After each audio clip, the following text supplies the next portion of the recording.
अस्सलाम वालेकुम dear students. आज के इस लेक्चर में हम प्रॉब्लम 59 करेंगे ऑफ चैप्टर 6 हेलिडे एंड रेज़निक। इस प्रॉब्लम में हमें एक डायग्राम गिवन है 6.45 और इसमें एक बॉल है जिसका मास है 1.34 kilogram. It is connected by means of two massless strings. ये मास लेस स्ट्रिंग्स हैं, अज्यूम करते हैं इनका मास नेग्लिजिबल है और जो दोनों स्ट्रिंग्स हैं उनकी लेंथ सेम है। Each of length L is equal to 1.70 metre, यानी ये जो लेंथ है ये भी 1.70 मीटर है और ये जो लेंथ है ये भी 1.70 मीटर है। To a vertical rotating rod, ये रॉड वर्टिकल आपको नजर आ रहा है, रोटेट कर रहा है किस डायरेक्शन में? इस डायरेक्शन को देखें तो कौन सी बनती है? ये काउंटर क्लॉकवाइज डायरेक्शन बनती है या एंटी क्लॉकवाइज डायरेक्शन बनती है। सो रॉड मूव कर रहा है तो इट मींस बॉल भी मूव कर रही है। ठीक है जी। The strings are tied to a rod with the separation of d is equal to 1.70। तो ये जो दो स्ट्रिंग्स हैं यहाँ पर ये टाइट हुई हुई हैं इस जगह पर और इस जगह पर, और इनके दरमियान जो स्पेसिंग है वो भी सेम है, दैट इज 1.70 मीटर। तो हमारे पास ये इक्विलेटरल ट्रायंगल बन गई जिसकी तीनों साइड्स क्या हैं? बराबर हैं। एंड आर टॉट, इसका मतलब है कि जो स्ट्रिंग्स है ना ये फुली टाइट हैं, यानी ये लूज नहीं है। ठीक है, तो ऐसा नहीं होगा कि ये लूज होंगी तो स्ट्रिंग ऊपर नीचे जा रही है, बिकॉज अगर ये टाइट है फुली, इसका मतलब है कि जो वर्टिकल पोजीशन बॉल की है ना वो फिक्स रहेगी। यानी हमारे पास जो ये लेट से मैं एक्स एक्सिस बनाता हूं इस तरह और ये मेरे पास वाई एक्सिस है फॉर एग्जांपल, तो बॉल जो मूव करेगी बॉल हॉरिजेंटली मूव करेगी, यानी उसकी जो हॉरिजेंटल पोजीशन है वो चेंज होगी, ये जो वर्टिकल पोजीशन है ये चेंज नहीं होगी। सो इसको हम विजुअलाइज भी कर सकते हैं। उसके लिए मैं आपको कोशिश करता हूं बताने की कि इसको किस तरह विजुअलाइज करेंगे कि सिर्फ हॉरिजेंटल मोशन होगी, वर्टिकल जो कंपोनेंट है या जो वर्टिकल डिस्टेंस है वो कवर नहीं होगा, वो कांस्टेंट रहेगा। कहने का मतलब है कि वर्टिकल इक्विलिब्रियम हमारे पास होगा, नेट फोर्सेस जो वर्टिकल डायरेक्शन में है वो क्या होंगी? वो जीरो होंगी। अब इस प्रॉब्लम को रियलाइज करने के लिए हम अज्यूम करते हैं हमारे पास रॉड है और ये बॉल क्योंकि दो स्ट्रिंग्स टाइट थी, इसकी वर्टिकल पोजीशन चेंज नहीं हो रही, सिर्फ हॉरिजॉन्टल पोजीशन चेंज होगी। ये देखें, जब रॉड काउंटर क्लॉकवाइज डायरेक्शन में मूव होगा तो बॉल भी काउंटर क्लॉकवाइज डायरेक्शन मूव होगी। ये देखें, मैं समझाने के लिए आपको ऐसे बना रहा हूं। ये देखें, ये हॉरिजॉन्टल सर्कल बनेगा और आप इसमें देख रहे हैं कि वर्टिकल पोजीशन चेंज नहीं हो रही। जो पॉइंट है ना बॉल का, उसी वर्टिकल पोजीशन पर बॉल मूव करेगी, लेकिन हॉरिजॉन्टल डायरेक्शन चेंज हो रही है, वर्टिकल डायरेक्शन चेंज नहीं हो रही। इसी वजह से जो इक्विलिब्रियम है अलोंग वाई एक्सिस वो क्या है? वो जीरो है। ठीक है, यानी वो फोर्सेस कैंसल आउट होंगी क्योंकि डायरेक्शन ऑफ मोशन सिंपल क्या है? अलोंग एक्स डायरेक्शन है। अगर रॉड ऐसे होता और बॉल ऐसे मूव कर रही होती, रॉड भी मूव कर रहा होता, अब वर्टिकल चेंज हो रहा है लेकिन हॉरिजॉन्टल जो कंपोनेंट एक्स है वो क्या है? वो सेम है। एक ही एक्स की वैल्यू पर आप चेंज कर रहे हैं और यहां पर क्या है? वाई की एक वैल्यू है और अब आप ऐसे मूव कर रहे हो तो सिंपल क्या हो रहा है? सिर्फ एक्स कंपोनेंट चेंज हो रहा है, यानी एक्स एक्सिस के लॉन्ग मोशन हो रही है, वाई एक्सिस क्या है? स्टेज सेम है। तो अब आपको समझ आ गया कि बॉल कैसे हॉरिजेंटली मूव कर रही है। और हमें क्या गिवन है? हमें गिवन है कि अपर स्ट्रिंग जो है उसमें जो टेंशन है वो 35 न्यूटन है, यानी यहां पर जो टेंशन होगी वो 35 न्यूटन होगी और उसकी मैग्नीट्यूड बता रहे हैं हमें। हमने क्या फाइंड करना है? Tension in the lower string, यहां पर क्या टेंशन होगी वो हमने कंप्यूट करनी है। इसको हम अज्यूम करते हैं कि टी यू का नाम देते हैं tension in the upper string, और इसको कहते हैं टी एल, यानी लोअर स्ट्रिंग में जो टेंशन होगी वो क्या होगी। ये फर्स्ट पार्ट है।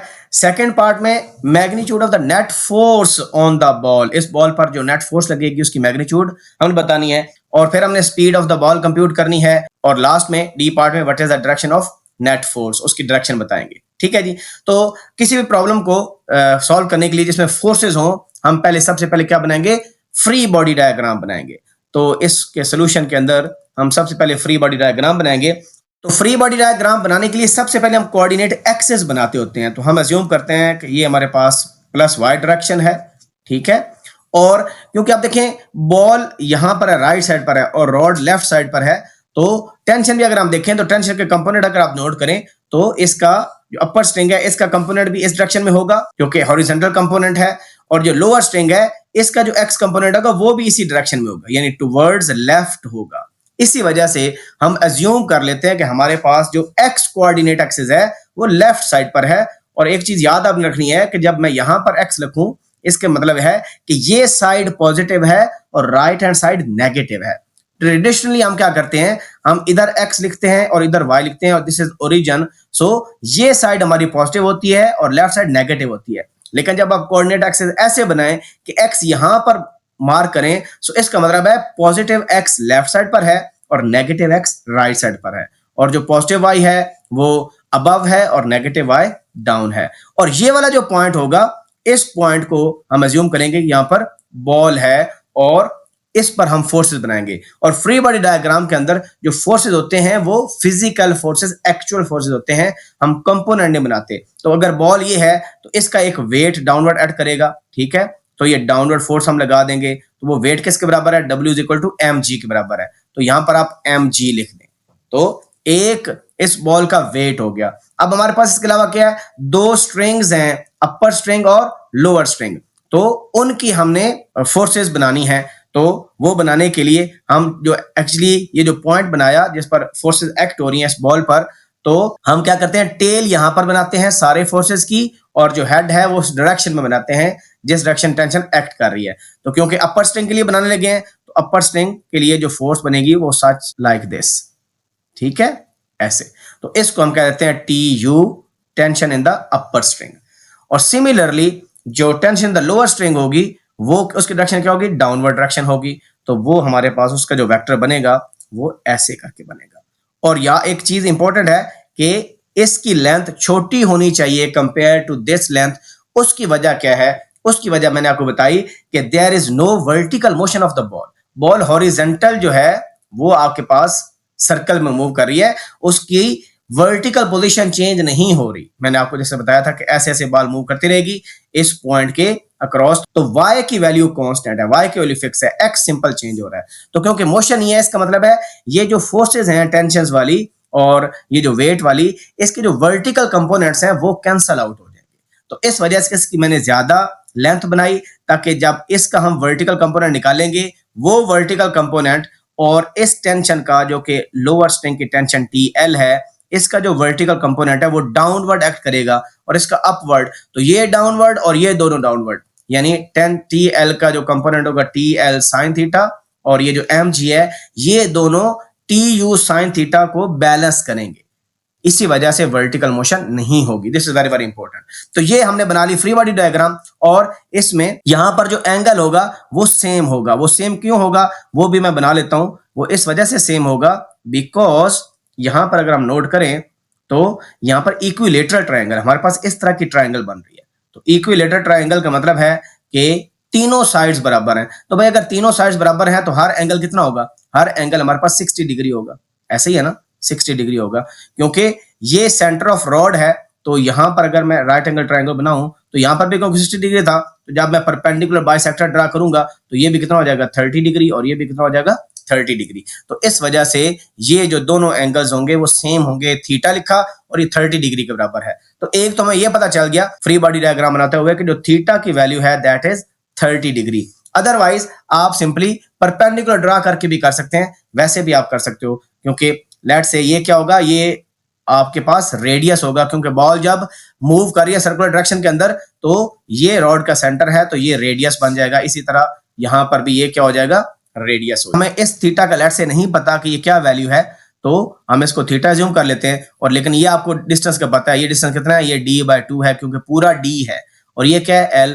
तो हमें इसकी वैल्यू का पता है कि d की वैल्यू 1.7 थी, इसको हाफ कर लें, और हमें लेंथ का भी पता है 1.7 मीटर, ठीक है। तो हम थीटा के सामने वाली साइड क्या होती है, साइन होती है ना, तो आप ले सकते हो sine theta is equal to perpendicular over hypotenuse. तो d/2 हमें पता है, d कितना है हमारे पास 1.7, तो d/2 करेंगे तो 0.85 आ जाएगा, डिवाइडेड बाय ये 1.70 करेंगे तो ये देखें ये डबल वैल्यू है, ये हाफ वैल्यू है, तो हमारे पास आंसर कितना आ जाएगा 1/2, और साइन इनवर्स हाफ कितना आता है 30 डिग्री। तो फिर भी आपके पास एंगल सेम बनता है, लेकिन इक्विलेटरल ट्रायंगल का प्रिंसिपल यूज करके ज्यादा आसान है ये एनालाइज करना। तो फ्री बॉडी डायग्राम बन गई, लेकिन हमारा जो पहला टास्क है वो हमने फाइंड करना है tension in the lower string, means के TL की वैल्यू हमने डिटरमिन करना। पहला पार्ट करने की कोशिश करते हैं कि TL निकालना है हमने tension in the lower string. So TL compute करने के लिए ये जो फ्री बॉडी डायग्राम बनाई, यहां पर जो फोर्सेस टेंशन की हैं इनको हम रिजॉल्व करेंगे इनटू इट्स रेक्टेंगुलर कंपोनेंट्स, ठीक है। तो मैं इधर ही बना देता हूं ताकि फ्री बॉडी डायग्राम को मॉडिफाई नहीं करना होता। फ्री बॉडी डायग्राम का पर्पस होता है कि आपने फोर्सेस आइडेंटिफाई करनी होती हैं कि किस डायरेक्शन में लग रही है। सो ये टी यू है, तो इसको हम रिजॉल्व करते हैं इनटू इट्स रेक्टेंगुलर कंपोनेंट्स। तो ये अपवर्ड आ जाएगा और ये हमारे पास हो जाएगा टी यू साइन थीटा, और इसी तरह जो ये हॉरिजॉन्टल कंपोनेंट है ये आ जाएगा टी यू कॉस थीटा, ठीक है। ये यू सबस्क्रिप्ट के अंदर है, तो ये हमारे पास टी यू जो टेंशन है उसके दो कंपोनेंट्स आ गए। इसी तरह जो लोअर स्ट्रिंग है उसमें टेंशन टी एल है, तो उसके दो कंपोनेंट होंगे, तो ये इसका परपेंडिकुलर कंपोनेंट हो गया डाउनवर्ड डायरेक्शन में टी एल और साइन थीटा, बिकॉज थीटा के अपोजिट परपेंडिकुलर होता है, तो टी एल साइन थीटा। और ये वाला जो कंपोनेंट होगा वो क्या बन जाएगा, टी एल कॉस थीटा, ठीक है जी। तो अब हमने टी एल क्योंकि कंप्यूट करना है, तो टी एल को कंप्यूट करने के लिए हम जो इक्वेशंस हैं बेसिकली वो लिखते हैं, ठीक है, हॉरिजॉन्टल डायरेक्शन में और वर्टिकल डायरेक्शन के अंदर। सो अगर हम हॉरिजॉन्टल डायरेक्शन के अंदर लिखें इक्वेशंस, सो वो हमारे पास क्या बनेगी, वो हमारे पास इक्वेशन बनेगी नंबर 1। तो यहां पर देखें टी यू कॉस थीटा की डायरेक्शन भी क्या है, टुवर्ड्स पॉजिटिव एक्स है, और टी एल कॉस थीटा भी इसी डायरेक्शन के अंदर है। सो दोनों कंपोनेंट्स क्या होंगे, ऐड होंगे। सो हमारे पास क्या आ जाएगा, T U cos theta plus T L cos theta is equal to which force, यहां पर कौन सी फोर्स होगी जो कि इन दोनों कंपोनेंट्स के बराबर है, वो फोर्स हमारे पास है centripetal force, because rod is rotating so ball is also performing a circular motion. तो सर्कुलर मोशन कब होती है, जब हमारे पास सेंट्रीपिटल फोर्स होती है। वो सेंट्रीपिटल फोर्स दोनों स्ट्रिंग्स प्रोवाइड कर रही हैं। इसका मतलब है ये जो दोनों कंपोनेंट्स हैं, ये दोनों कंपोनेंट्स काज बनेंगे फॉर द सेंट्रीपिटल फोर्स। तो यहां पर सेंट्रीपिटल फोर्स होगी जो कि उस बॉल पर एक्ट कर रही है ड्यू टू दीज स्ट्रिंग्स। सो क्योंकि बॉल जो मूव कर रही है और हमें पता है सेंट्रीपिटल फोर्स जो बॉल पर एक्ट कर रही है उसका फार्मूला क्या होता है, M V square over R होता है। तो यहां पर हम लिखेंगे M V square over R, ठीक है। ये दोनों फोर्सेस जो कंपोनेंट्स हैं इनको बैलेंस करने के लिए हमारे पास क्या है, सेंट्रीपिटल फोर्स है। बिकॉज जिस तरह मैंने आपको बताया कि बॉल हॉरिजॉन्टल डायरेक्शन में मूव कर रही है, उसका वर्टिकल कंपोनेंट चेंज नहीं हो रहा, ठीक है। तो हॉरिजॉन्टल कंपोनेंट जो टेंशन के थे, इन दोनों टेंशंस के, वो प्रोवाइड कर रहे हैं centripetal force. There is no vertical motion in this case, so this is very very important, ठीक हो गया जी।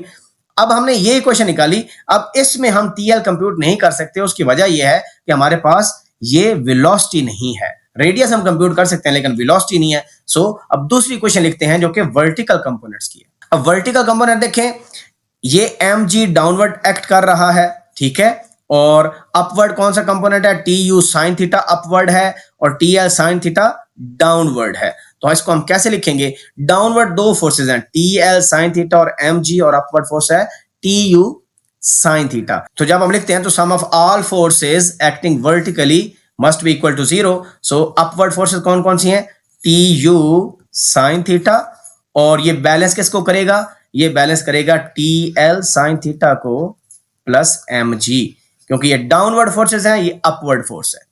इसको कंसीडर करते हैं पॉजिटिव, इन दोनों को करेंगे नेगेटिव, तो यहां से बैलेंस आउट हो जाएगा। और क्योंकि इसमें हमें टी यू का भी पता है, थीटा का भी पता है, एम जी का भी पता है, हम इजीली कंप्यूट टी एल कर सकते हैं। सो यहां से मैं टी एल जो साइन थीटा है इसको सेपरेट करता हूं। सो मेरे पास क्या आ जाएगा, T U sine theta minus M G, और इसके अलावा क्या करेंगे, हम साइन थीटा से डिवाइड कर देंगे। तो हमारे पास टी एल क्या आ जाएगा, T L is equal to T U sine theta minus M G divided by sine theta. So यहां पर हम वैल्यूज प्लग इन कर देंगे। हमारे पास जो टी एल है दैट इज इक्वल टू ये टी यू है, ठीक है। टी यू की वैल्यू हमें कितनी गिवन थी, 35 Newton I think so given थी। यहां पर देख लेते हैं, 35 न्यूटन अपर स्ट्रेन की टेंशन है, ठीक है। तो यहां पर हम पुट कर देंगे 35 multiply by sine theta. Theta की वैल्यू हमने कितने निकाली है, 30 डिग्री, ठीक है, और साइन 30 कितना होता है, हाफ होता है, यानी 0.5 होता है।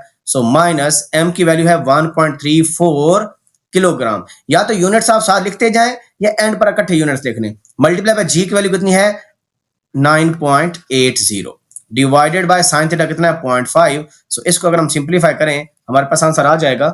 So the answer is 8.736 round of करें तो 74 बनता है, क्योंकि यहां पर डेसिमल पॉइंट के बाद कितने डिजिट्स हैं जी, 2 डिजिट्स हैं, ठीक है। और सिग्निफिकेंट फिगर 3 है तो 3 सिग्निफिकेंट फिगर की फॉर्म में लिखेंगे तो 8.74 आंसर आ जाएगा। So the tension in the lower string is 8.74 Newton. तो ये हमारा फर्स्ट पार्ट हो गया। अब यहां पर एक चीज आप नोट करें कि जो अपर टेंशन की वैल्यू थी वो 35 न्यूटन थी और जो लोअर स्ट्रिंग की टेंशन है वो 8.74 न्यूटन है। सो अगर आप दोनों के रेशो निकालें, यानी 35 को आप डिवाइड करें 8.74 से, सो हमारे पास जो आंसर आता है वो अप्रोक्सीमेटली 4 आता है। सो इसका क्या मतलब है? इसका मतलब है कि जो अपर आपके पास टेंशन है स्ट्रिंग के अंदर वो 4 टाइम्स ज्यादा है कंपेयर टू लोअर स्ट्रिंग, यानी ये बेसिकली जल्दी ब्रेक हो जाएगी because it carries more weight, ठीक है जी। तो ये एक इसमें पॉइंट था बताने के लिए। अब बी पार्ट करने के लिए, बी पार्ट में हमने निकालनी है जी net force on the ball, ठीक है।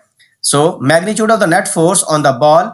अब देखें ये बड़ा इंपॉर्टेंट है, क्योंकि मैंने आपको पहले बताया कि जब बॉल मूव कर रही है तो वो हॉरिजेंटली मूव कर रही है, हॉरिजेंटल सर्कल के अंदर मूव कर रही है, उसमें कोई वर्टिकल मोशन नहीं हो रही। इसका मतलब क्या हुआ, जो नेट फोर्स बॉल पर लगेगी वो सिंपल हॉरिजेंटल डायरेक्शन में लगेगी, यानी हॉरिजेंटल कंपोनेंट्स इन्वॉल्व होंगे नेट फोर्स में। और वो पहले मैं बता चुका हूं कि हॉरिजेंटल कंपोनेंट की वजह से ही बॉल मूव कर रही है, जो कि सेंट्रीपिटल फोर्स का काज बनते हैं। सो इसका मतलब ये हुआ हमारे पास सिंपल जो हॉरिजेंटल फोर्सेस हैं वो एड अप होंगी नेट फोर्स के अंदर, और वो हॉरिजेंटल फोर्सेस किस वजह से हैं, वो स्ट्रिंग की वजह से हैं, ठीक है। और यही जो स्ट्रिंग्स हैं बेसिकली ये सेंट्रीपिटल फोर्स का काज बनते हैं। तो हमारे पास क्या हो जाएगा, T U cos theta plus T L cos theta, because दोनों की direction towards positive x axis है। इस वजह से हम दोनों को क्या करेंगे, ऐड करेंगे, और यही बेसिकली किसके बराबर होगी, सेंट्रीपिटल फोर्स के बराबर होगी, ठीक है। तो इसको हम निकाल लेते हैं, ये हमारे पास नेट फोर्स आ जाएगी। सो हम वैल्यूज प्लग इन कर देते हैं, बल्कि कॉस थीटा दोनों में कॉमन आ रहा है तो हम कॉमन निकाल लेते हैं। तो T U plus T L into cos theta, और थीटा में पता है 30 डिग्री है, वैल्यूज प्लग इन कर देंगे 35 plus 8.74 into cos of theta 30 degree, वो 0.866 वैल्यू इसकी होती है cos 30 डिग्री की। तो इसको हम कैलकुलेटर पर सॉल्व कर लेते हैं। हमारे पास जो नेट फोर्स आ जाएगी F net due to string, वो हमारे पास आ जाएगी। तो ये फोर्स निकाली 37.87। सो 3 सिग्निफिकेंट फिगर की फॉर्म लिखें तो 37.9 आंसर आ जाएगा। अब हम पार्ट सी करते हैं, और पार्ट सी में हमने कंप्यूट करना है the speed of the ball, और डी पार्ट में डायरेक्शन नेट फोर्स की क्या है।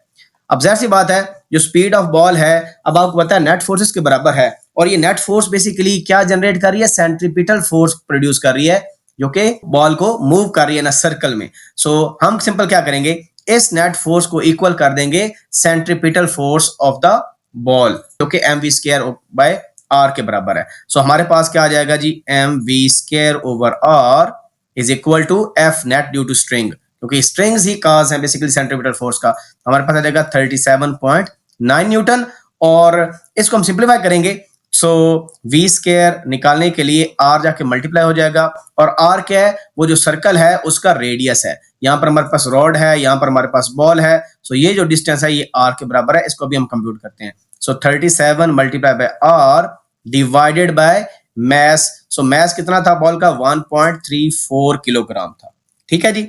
सो v निकालने के लिए हम इसका स्क्वायर रूट ले लेंगे, तो हमारे पास आ जाएगा 37 multiply by r divided by 1.34 kilogram. So अब r निकालना है। r हम कैसे निकालेंगे, यहां पर अगर आप सिंपल नोट करें जो डायग्राम की वन थी, ये हमारे पास रेडियस था r, ठीक है, और ये किसके बराबर होगा, ये सिंपल आपको पता है यहां पर भी थीटा बन रहा था एंगल 30 डिग्री, यहां पर भी 30 डिग्री बन रहा था। सो यहां पर अगर आप cos थीटा कंप्यूट करें, ठीक है, इस ओरिजिनल डायग्राम के अंदर, सो वो क्या होता है, बेस ओवर हाइपोटेन्यूज होता है। सो बेस हमारे पास क्या है, बेस हमारे पास यही है जो कि r के बराबर है, डिवाइड बाय हाइपोटेन्यूज क्या है, वो लेंथ है स्ट्रिंग की, ठीक है, ये हाइपोटेन्यूज है l, उसकी वैल्यू 1.70 है। सो इसका मतलब है r निकालने के लिए हम 1.7 को cos थीटा से क्या कर देंगे, मल्टीप्लाई, और थीटा हमारे पास कितना है, 30 डिग्री है। सो यहां पर हमारे पास आ जाएगा G r is equal to l multiply by cos theta. So l की वैल्यू 1.70 है इंटू cos ऑफ थीटा हमारे पास है 30 डिग्री, वो 0.866 आ जाएगा। सो r इज इक्वल टू, सो ये हमारे पास आंसर आ गया 1.472, और 3 सिग्निफिकेंट फिगर के अंदर 1.47 आंसर आ गया। ये radius of the circular orbit आ गया जिसके अंदर बॉल मूव कर रही है। So 1.472 6.47 metre. ठीक है, ये यूनिट्स आप यहां पर लिखें। बेहतर तो है कि आप साथ साथ यूनिट लिखें, लेकिन अगर नहीं मेंशन करते तो आंसर में यूनिट आना चाहिए। अब ये जो आर की वैल्यू है ये हम पुट कर देंगे इस इक्वेशन के अंदर और हमारे पास स्पीड ऑफ द बॉल आ जाएगी। सो वी हमारे पास आ जाएगा 37 multiply by 1.47 divided by 1.34 kilogram. So इसको हम कंप्यूट कर लेंगे, हमारे पास मीटर पर सेकंड में क्या आ जाएगी, स्पीड ऑफ द बॉल आ जाएगी। सो ये हमारे पास आंसर आ गया 6.448। राउंड ऑफ करेंगे 3 सिग्निफिकर तक तो 6.45 आंसर आ जाएगा।